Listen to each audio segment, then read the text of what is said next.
Hallelujah. प्रभूला पहिलं प्राधान्य दिलं, प्रभूचा मान केला, प्रभूच्या वचनासाठी तुम्ही भुकेले आहात, ते आशीर्वादित आहे. हालेलुया.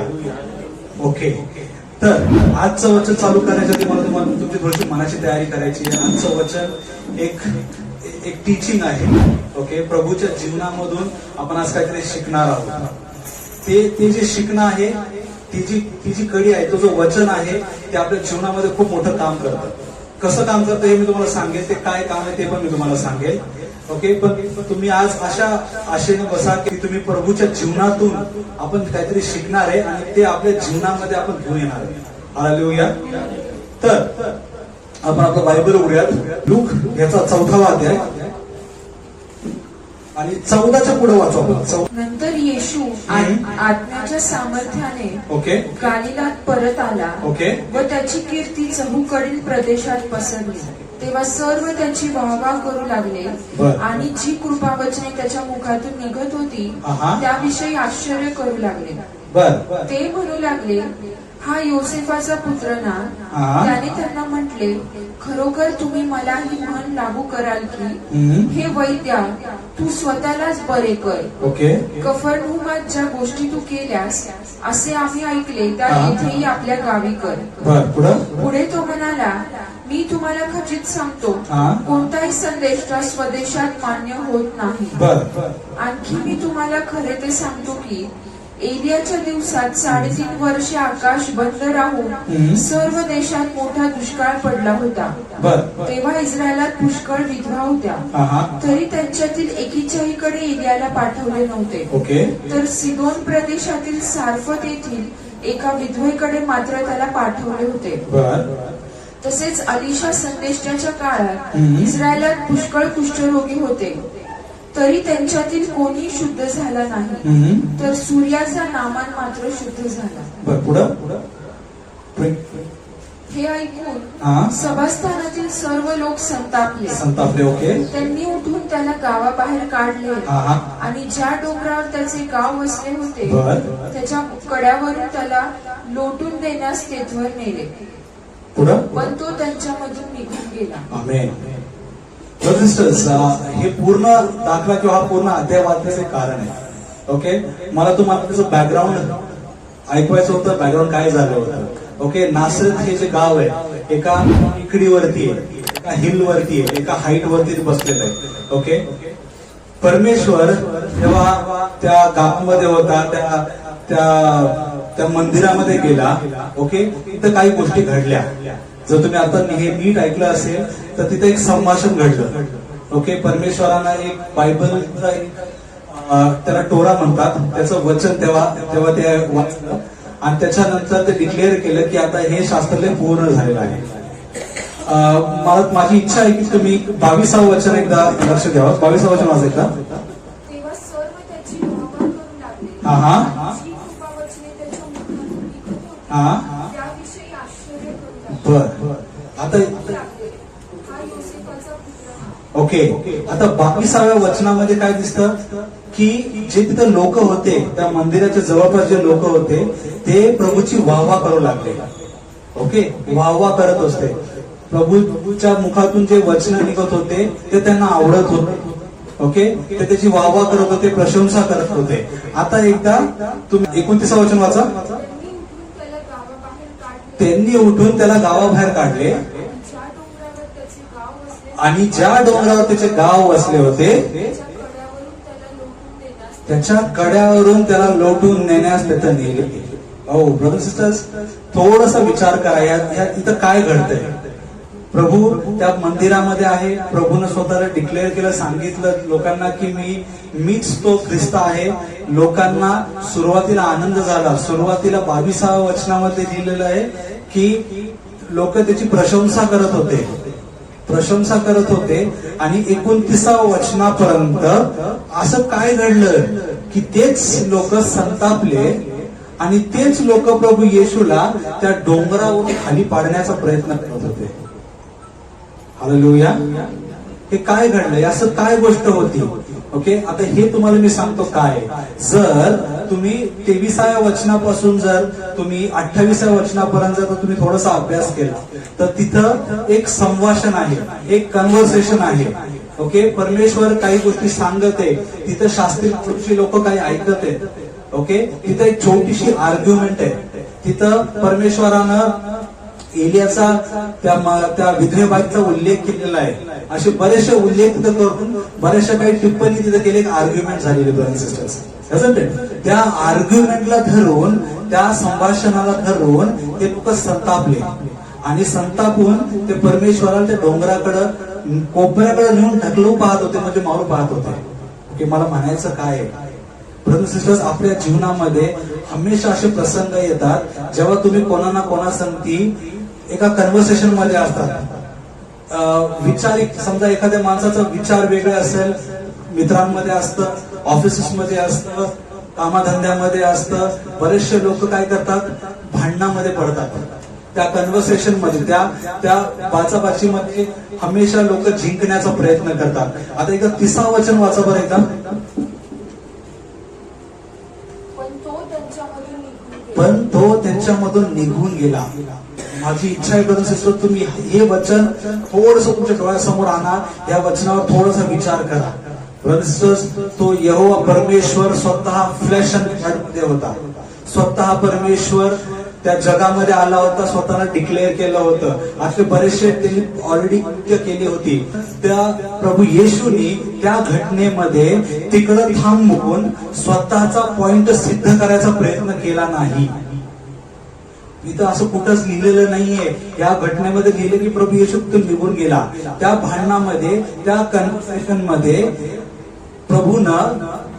प्रभूनं जिंकायचा प्रयत्न केला नाही की नाही मीच देव आहे, मी तुम्हाला अजून सिद्ध करून दाखवतो. जर प्रभूने एक शब्द जर दिला असता की तिथे स्वर्गदूत आले असते प्रभूच्या मदतीला, सिद्ध करायला, प्रूफ करायला की हाच देव आहे. प्रभू येशूने तसं केलं नाही. प्रभू येशूनं त्या परिस्थितीमधून बाजूला निघून जाणे हे योग्य समजलं. आपल्या जीवनामध्ये आपण काय करतो माहितीये, जर घरामध्ये छोटी छोटी भांडणं झाले, नवरा बायको मध्ये म्हणा किंवा मित्रांमध्ये म्हणा, भाव भावांमध्ये म्हणा, ओके, ती जी भांडण असते, ती जे कन्व्हर्सेशन असतं, प्रत्येक माणूस तो कन्व्हर्सेशन जिंकण्याचा प्रयत्न करतो की नाही मी किती योग्य आहे, मीच खरा आहे, मीच योग्य आहे, किंवा मी बरोबरच आहे, मी चुकीचा नाहीये, हे सिद्ध करण्यासाठी बऱ्याचशा गोष्टी बोलत राहतो कंटिन्यू. ती भांडणं सारखं वाढत जाते. एका बाजूचा एक व्यक्ती जास्त बोलतो तर दुसरा व्यक्ती 2 वाक्य बोलतो, त्याच्यानंतर तिसरा व्यक्ती जो आधी जास्त बोलतो. हे कन्व्हर्सेशन वाढत राहतं. किती तुम्ही लोकांनी हे ऑब्झर्व केलंय का की आपल्या मित्रांमध्ये, आपल्या घरांमध्ये, आपल्या नातेवाईकांमध्ये जर एखादी गोष्ट आवडली नाही, जर एखाद्या व्यक्तीने आपल्याला काहीतरी चुकून टोचून बोललं, ओके, तर आपण पटकन उत्तर देऊन बसतो. पटकन असं म्हणत नाही की अरे जाऊन दे बाबा, चल, असं लवकर म्हणलं जात नाही. खूप कमी लोक आहेत, मी तर म्हणतो बोटावर मोजणारे एवढे लोक असतात की म्हणत चल जाऊन दे, काय हरकत नाही. पण मी तर म्हणत 95% लोक असे की तो एक वाक्य बोलला की आपण 2 वाक्य बोलून लगेच मोकळा होतो. जर तुम्ही येशूचा ही घटना जी घडली, जर प्रभू येशूची कृती जर तुम्ही पाहिली, प्रभूनं स्वतःला सिद्ध करायचा प्रयत्न केला नाही, स्वतःला प्रूफ करायचा प्रयत्न केला नाही की मीच देव आहे. जे होतं खरं सांगायचं होतं ते खरं सांगून दिलं. Hallelujah, hallelujah. ब्रदर्स सिस्टर्स, ही जी छोटी गोष्ट आहे, प्रत्येक आर्ग्युमेंट जिंकणं आपल्या जीवनामध्ये गरजेचं नाहीये. प्रत्येक घरामध्ये, मित्रांमध्ये, नातेवाईकांमध्ये जे आर्ग्युमेंट्स असतात, जे बाचाबाची झालेली असती, जर तुम्ही एखाद्या परिस्थितीमध्ये असताल, ओके, तर प्रत्येक गोष्ट जिंकणं हे महत्वाचं नाहीये. मी तुम्हाला सगळ्यांना सांगेन, मी स्वतः वैयक्तिक ही प्रॅक्टिस फॉलो करतो. जर आम्ही कन्व्हर्सेशन मध्ये आलो कुठल्या, तर जिंकणं गरजेचं नाहीये. आपली फक्त बाजू ठेवणं आणि ती गोष्ट तिथून बाजूला सरकणं, हे आपल्याला ह्या प्रभूच्या ह्या कृतीतून शिकायला भेटतं. बर, आता बरेचसे लोक मला येऊन म्हणतील की हे मी सारखं का सहन करावं. माझा एखादा भाऊ आहे जो मला सारखं त्रास देतो, सारखं बोलून दाखवतो, मी का सहन करावं. ब्रदर्स सिस्टर्स, बायबल स्तोत्र संहितामध्ये सांगतं परमेश्वर जज आहे. परमेश्वर न्यायी देव आहे. परमेश्वर न्याय करतो. जो परमेश्वराच्या कृतीनुसार, परमेश्वराच्या वचनानुसार चालतो, देव त्याच्या मागे असतो. Hallelujah, hallelujah. जर देव तुमच्या मागे आहे तर तो व्यक्ती तुम्हाला किती वेळ त्रास देऊ शकेल? आहे का त्याच्यामध्ये? एकदा होईल, दोनदा होईल, नंतर निघून जाईल. पण माहितीये काय होईल? तुम्ही देवाची लेकरं अशी मोजली जातात. कारण बायबलचं वचन सांगतं, जो परमेश्वराचं वचन पाळतो तो देवाचं लेकर म्हणून सिद्ध केलं जातं. हालेलुया. आता हे आपण ठरवलं पाहिजे की तुम्हाला देवाचं लेकरू म्हणून तुम्हाला चमकायचंय का त्या आर्ग्युमेंट मध्ये जाऊन तुम्हाला ते जिंकायचंय? कुठली गोष्ट तुम्हाला सोपी वाटली, कुठली गोष्ट तुम्हाला चांगली वाटली? मी तर म्हणेल, माझ्या वैयक्तिक अनुभवातून मी म्हणेल, मला प्रत्येक आर्ग्युमेंट ठरलेलं मला आवडेल. कारण का? तर माझ्या त्या स्वभावातून, त्या कृतीतून माझ्या देवाचं हालेलुया. आणि मी देवाचं लेकरू म्हणून सिद्ध केला जातो. ब्रदर्स सिस्टर्स, आपण बरेचदा ऐकतो की आपण वचन पाळलं पाहिजे, आपण ऐकतो, पण वचन पाळताना कधी कधी त्रास होतो. हे तेच वचन आहे, ही तीच कृती आहे की जी सुरुवातीला खूप कष्टमय वाटतं. सुरुवातीला असं वाटतं की नाही, हे मला योग्य नाहीये, नाही, मला पटत नाही की मी प्रत्येक टायमाला शांत बसलं पाहिजे. पण ब्रदर्स सिस्टर्स, त्या छोट्याशा कष्टमय त्या कृतीनंतर तुमचे आशीर्वाद मोठे आहे. Hallelujah, hallelujah. तुम्ही देवाचे लेकरं म्हणून मोजले जातात. आपण एकदा नीतिसूत्रे 20:3 वाचू. भांडणापासून दूर राहणे, भांडणापासून दूर राहणे हे मनुष्याला भूषणावं आहे. ओके. पण प्रत्येक मूर्ख इसम कलह करीत राहतो. ओके. सी, बायबलचं वचन नीट ऐका, बायबलचे शब्द तुम्ही नीट ऐका. एकदा परत वाचा. काय म्हटलंय? भांडणापासून दूर राहणे हे मनुष्याला भूषणावं आहे. हे मनुष्याला भूषणासारखं आहे. ओके, पुढं. पण प्रत्येक मूर्ख इसम कलह करीत राहतो. येस. ओके. नाव पॉज. आता 2 मिनिटं आता विचार थांबवा. आता बायबलचं वचन काय सांगितलं? जो व्यक्ती त्या भांडणापासून, कसल्या कन्व्हर्सेशन पासून जो दूर पळतो, जो लांब पळतो, तो त्यासाठी भूषण असं आहे, हे बायबल सांगतं. पण बरेचसे मनुष्य, बरेचसे तरुण लेकरं, ओके, त्यांना काय वाटतं की मला अपमान वाटतो की नाही, तो कसं काय मला येऊन बोलला. ओके. आता नंतर आज न उद्या मी त्याला बघतोच, आज न उद्या मला एखादा चान्स सापडेल, मग मी त्याला दाखवतो ना. बरेचसे लोक असे बोलतात. बरेचसे तरुण म्हणा किंवा एखादं थोडस एक्सपिरियन्स माणूस सुद्धा, एका 40 ह्याच्यामध्ये पण बरेचसे लोक मनात जपून ठेवतात की नाही, हा मला बोलून गेला, आता मला तावडीत सापडू दे, कधी ना कधी हा पण चूक करेल, मग मी ह्याची दाखवतो. हे कॉमन वर्ड्स आहे, ब्रदर्स सिस्टर्स. पण बायबल काय सांगतंय हे आपल्याला समजणं गरजेचं आहे. बायबल हे सांगतं की तिथून लांब पळणं हे तुमच्यासाठी भूषण असं आहे, तुमच्यासाठी योग्य असं आहे. आणि काय शब्द आहे तो पुढचा? सेकंड हाफ वाचा. प्रत्येक मूर्ख इसम कलह करीत राहतो. येस. बायबलच्या दृष्टिकोनातून, ख्रिस्ती जीवनाच्या दृष्टिकोनातून ह्या माणसाला मूर्ख असं म्हटलेलं आहे. जो माणूस त्या भांडणामध्ये पडून स्वतः जिंकायचा प्रयत्न करतो. कधी कधी अपशब्द वापरले जातात, कधी कधी शिव्या येतात, कधी कधी जुन्या पुराण्या गोष्टी त्या कन्व्हर्सेशन मध्ये मोडल्या जातात. ब्रदर्स सिस्टर्स, आपली जीभ जी आहे ना, ही खूप महत्वाची गोष्ट आहे बरं का. ही खूप स्ट्रॉंग अवयव आहे. लोकांना असं वाटतं की ब्रेन खूप इम्पॉर्टंट आहे, हार्ट इम्पॉर्टंट आहे, पण स्पिरिच्युअल लाईफ मध्ये तुमची जीभ ही खूप महत्वाची गोष्ट आहे. आपण एकदा पुढचं वचन वाचूया. नीतीमधलं 29 आणि 11 वचन वाचायचं.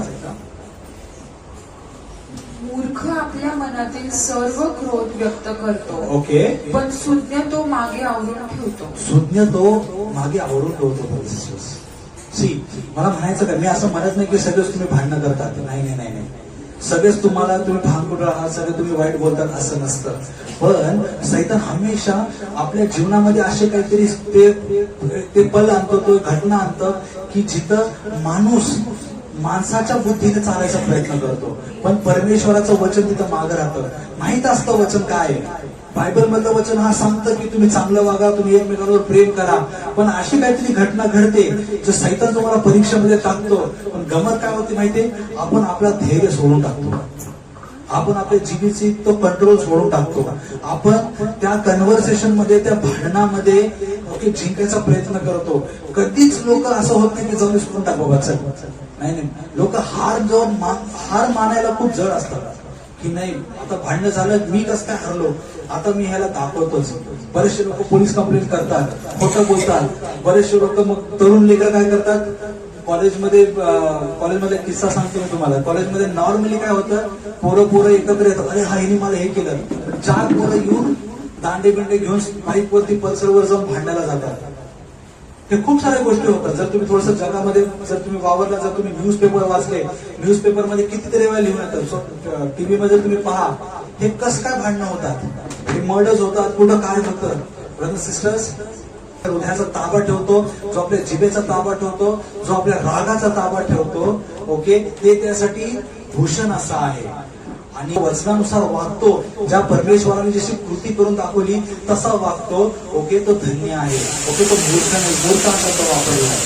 हालेलुया. म्हणून बायबल रोज वाचणं खूप चांगली गोष्ट आहे, प्रार्थना पण करणं खूप चांगली गोष्ट आहे, पण सगळ्यात महत्वाची गोष्ट काय माहितीये का, ते पाळणं, ते आपल्या जीवनामध्ये आणणं. सुरुवातीला खूप, आता स्वतः तुम्ही आता विचार करा, जर आता तुम्हाला एखाद्याने सांगितलं, एक व्यक्ती आला आणि तो तुमच्याशी भांडणं करतोय, किती लोक जे शांत बसतील.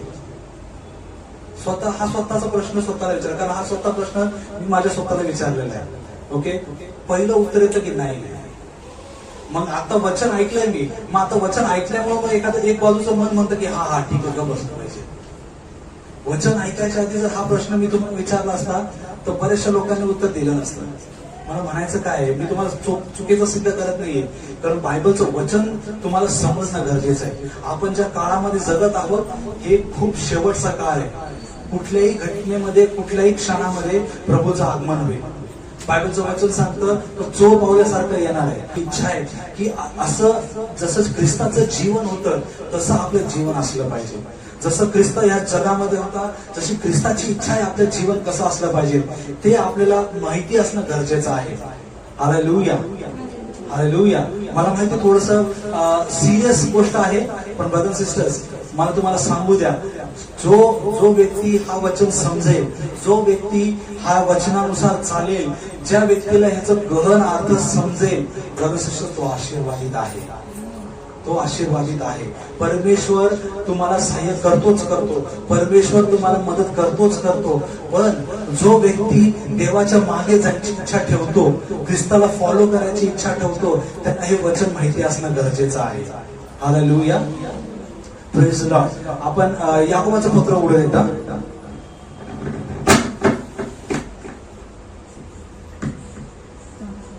याकोबाचं पत्र याचा 3रा अध्याय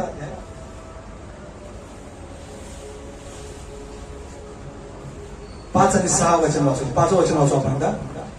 तशीच जीभही लहानसा अवयव असून ओके, मोठ्या गोष्टींची फुशारकी मारते. Okay, stop. ओके, सी काय बायबलचं वचन काय सांगतं, जीभ ही छोटासा अवयव आहे.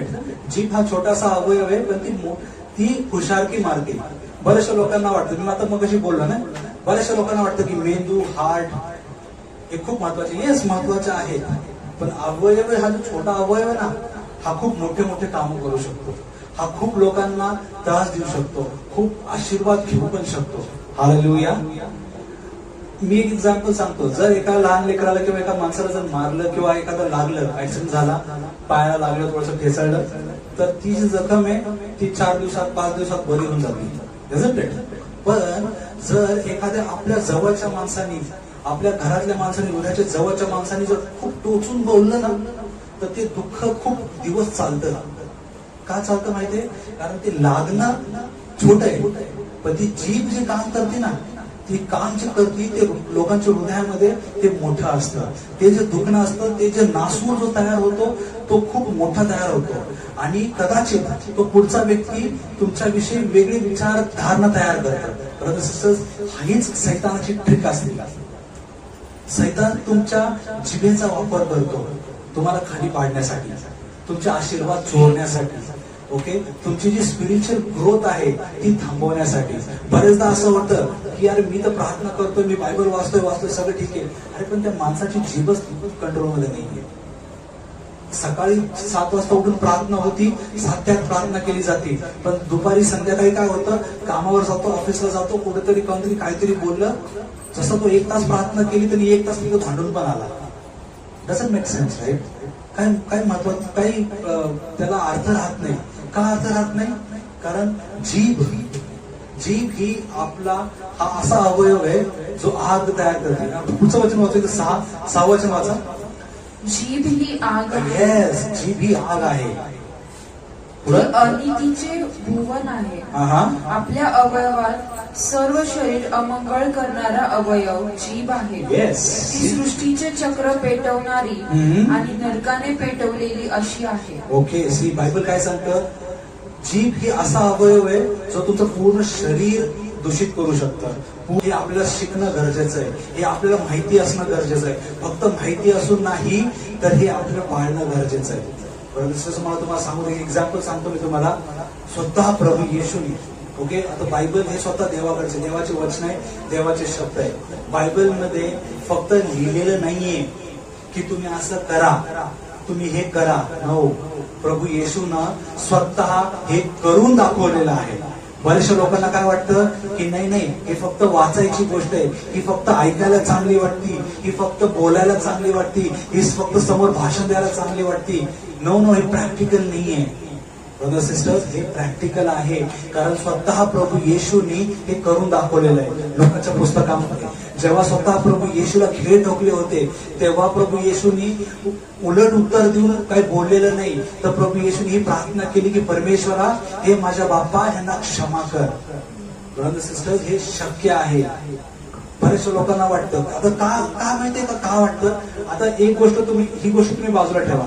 आता जर मी ती भांडणं, ती आर्ग्युमेंट आपल्या जीवनामध्ये, ती अप्स अँड डाऊन्स मध्ये जर मी जिंकलो तर काय होतं? जर एखादी भांडणं चालू आहे, जर मी जिंकलो त्या भांडणामध्ये, तर माझ्या मनामध्ये काय येतं? मी सायकोलॉजिकल एक गोष्ट सांगतो, सायन्स थोडं सांगतो. सायन्स असं सांगतं की एक हार्मोन आहे डोपामिन आपल्या बुद्धीमध्ये रिलीज होतो आणि तो आपल्या शरीराला एक फील गुड, एक चांगलं फील करतो की हा, मी काहीतरी चांगलं केलं, मी काहीतरी अचीव्ह केलं, मी कुठेतरी पोहोचलो, मी काहीतरी खूप चांगला आहे. ब्रदर सिस्टर, तो डोपामिन सारखा रिलीज होतो आणि माणसाला त्याची सवय पडत असते.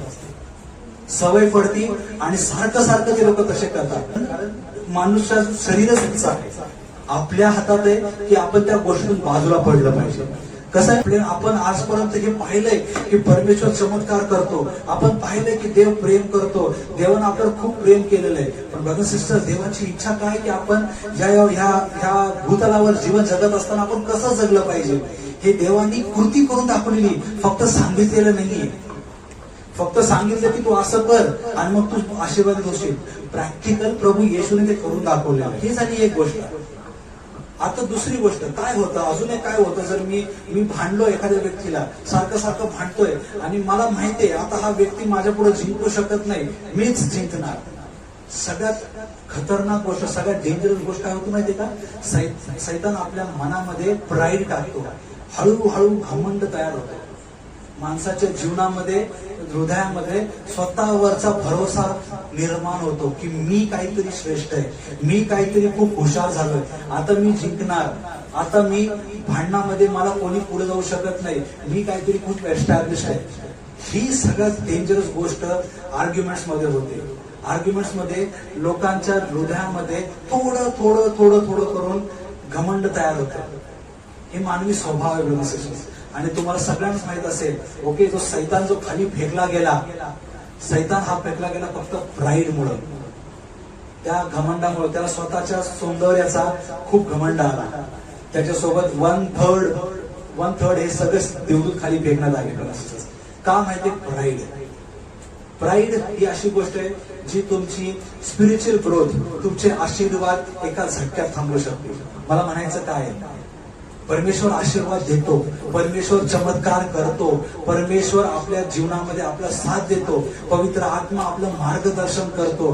आता हे जो शब्द आहे ना मार्गदर्शन, मार्गाचं दर्शन, मार्ग दाखवणं, हे काम पवित्र आत्मा आहे. पवित्र आत्म्याची इच्छा असते की आपल्या लेकरांना चांगल्या मार्गावर चालावं, पण चालायचं का नाही चालायचं हे आपल्या हातात असतं. Hallelujah, hallelujah. सी थोडस डिफिकल्ट वाटेल, थोडंसं असं वाटेल की नाही हे काहीतरी वेगळं चाललंय, पण ब्रदर्स सिस्टर्स हे वचन आहे. हे वचन आपल्या जीवनामध्ये असणं गरजेचं आहे. कारण का तर आपण अशा टायमामध्ये जगत आहोत की जिथं प्रभूचं आगमन कधी पण होईल. जर असं नाही व्हावं की आपण त्या प्राईड मध्ये, न कळत असलेल्या त्या घमंडामध्ये, न कळत असलेल्या त्या स्वतःच्या भरोशावरती जगावं आणि प्रभूचं आगमन अचानक व्हावं.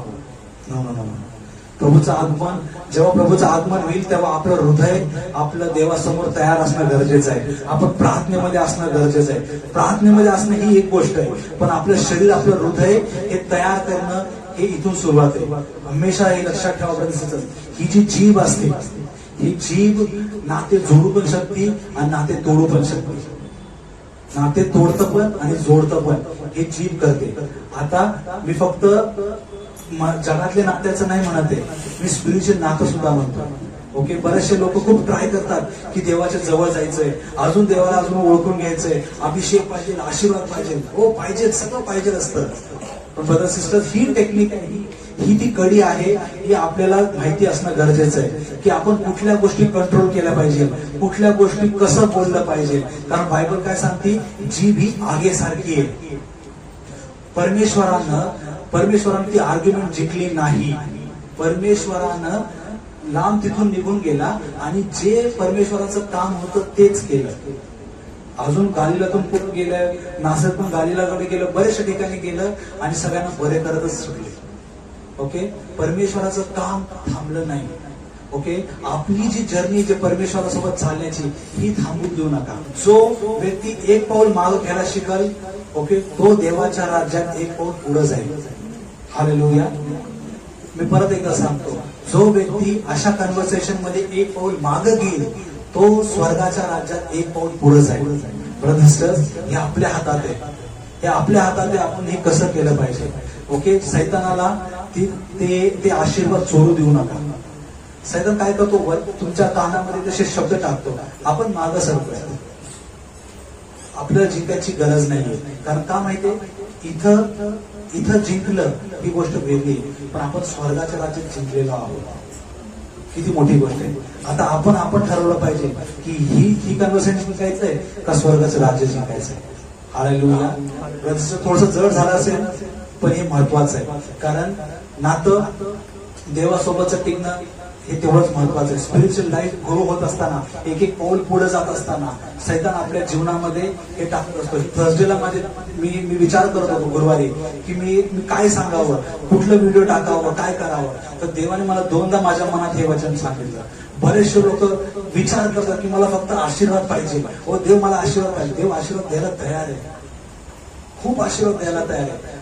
स्वर्गामध्ये स्वर्ग कपाट उघडले तर आशीर्वादाची कमी नाहीये. पण बघा सिस्टर, जो पण आपण ह्या भूतलावर जगतोय, 60-70 वर्ष आपण जगतोय, परमेश्वराची इच्छा आहे की आपण कसं जगलं पाहिजे. त्यांना ऑलरेडी आपल्याला डेमॉन्स्ट्रेशन केलेलं आहे, लाईव्ह एक्झाम्पल दिलंय की त्याने ते करून दाखवलंय. प्रभूची इच्छा आहे की आपण पण असं केलं पाहिजे. का माहितीये का असं केलं पाहिजे? प्रभूची इच्छा असं नाही की तुम्ही हरावं, नाही, प्रभूची इच्छा आहे की तुम्ही स्वर्गाच्या राज्यामध्ये अजून जिंकावं. हालेलुया. सुरुवातीला वाटतं की हे कठीण आहे, पण हे एक पाऊल कठीण आहे. तुम्ही एकदा करून पहा. कारण बायबलचं वचन सांगतं, देव जज आहे. तो व्यक्ती जो तुम्हाला त्रास देईल, जर पुढचा व्यक्ती त्रास देत असेल तर देव त्याचा न्याय करेल.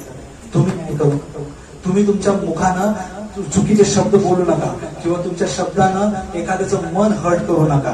कारण का माहितीये का, आपली जी जर्नी आहे ही आपली जर्नी स्पिरिच्युअल जर्नी आहे. आपलं वैयक्तिकरित्या आपण देवाच्या जवळ जात आहोत. ओके, तर ह्या गोष्टीला आपण मागं सरणं गरजेचं आहे. किती लोकांना समजलंय वचन?